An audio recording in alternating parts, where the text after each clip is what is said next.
The mommy track affects women who are in professional careers, so not necessarily all jobs have a mommy track. A lot of jobs are just low-wage jobs for men and women. But in professional careers, there's usually a way of advancing in your career that is based on a certain timeline. And so I do think that when women have children during that time period, which is often at the beginning of your career when women are at an age where they have children, it often impacts women negatively. So, for example, they get held back in their career by taking time off to have a child, and even now where we have policies where men or women can take time off to have when they have a child or adopt a child, oftentimes it's still women who take the time off, and oftentimes men don't, or even sometimes when men do, they take a smaller amount of time or they do it in a way that won't affect their careers. It was a career path in which women could spend most of their time, primarily spend their time taking care of their children, and that this would be regarded as an acceptable activity for society as a whole. And then as I read your statement, I see that it also carries certain limitations in terms of future career opportunities, meaning that the mothers would have kind of hit a glass ceiling kind of sooner than their peers who don't stay at home and take care of children.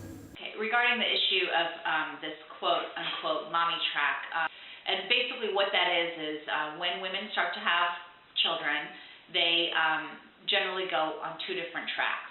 So there is a group, at least in my world, and I've seen it in other professions too, but in my world there is a group who will scale back the work that they were involved in prior to having kids. They'll either go part-time or they'll ask for an assignment that's not stressful. The women who come back from maternity leave and come back to the assignments they were on before and the number of hours that they were working before continue to stay on track to advance. I took a little bit of an extended maternity leave. I think I took 4 months with both kids, and after the 4 months when I came back to work, I insisted that I be placed back in an assignment similar to what I was doing before I had kids. In fact, with my second child, I actually did work for free for the city, for the county in terms of filing my own cases. So if a new homicide would happen, I still wanted the agency to go through me. Even though I was on maternity leave, I would review the case at home and I would file the case from home.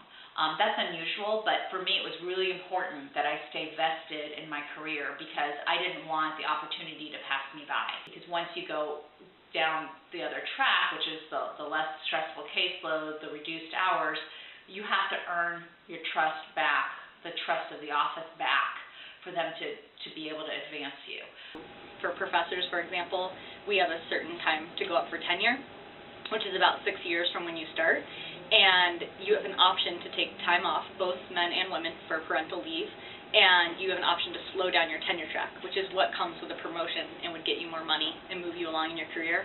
And more women than men take the time off, but oftentimes even when men do, they don't slow down their tenure track, so they would still go up for tenure at the same time, whereas women often take the option to go up for tenure a year later. And sometimes even with multiple children, so maybe they keep pushing it back, and then over your whole lifetime you actually earn less money.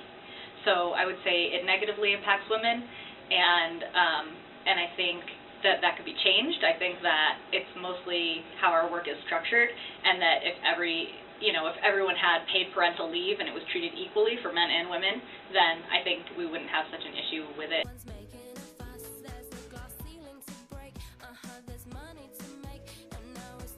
As a woman, sometimes it's a little bit more difficult because women take charge of a lot of things that are traditional female roles that add on to your stress every day in terms of the different things that your kids need for their success. I don't feel like I've faced barriers in my personal career because of my gender. I feel, one, I'm a professor in a women's studies department, so I've gone in a direction that focuses on gender and comes from a feminist perspective, so I don't feel like I have. But I feel like I also don't have children, so I can't say that would be the case if I did have kids. I think a lot of times one of the things with the mommy track is that these disparities aren't so obvious before you have children, and once you do, they become much more clear.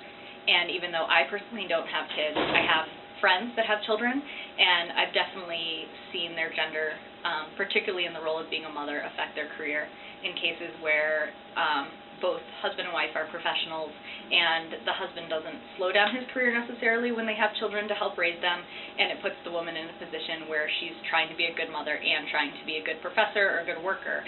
And I don't see many men making those same sacrifices. I still see that being a very gendered issue, whereas men in the same careers balance both because they're not seen in the same gender roles where they're supposed to sacrifice their career to be a good parent.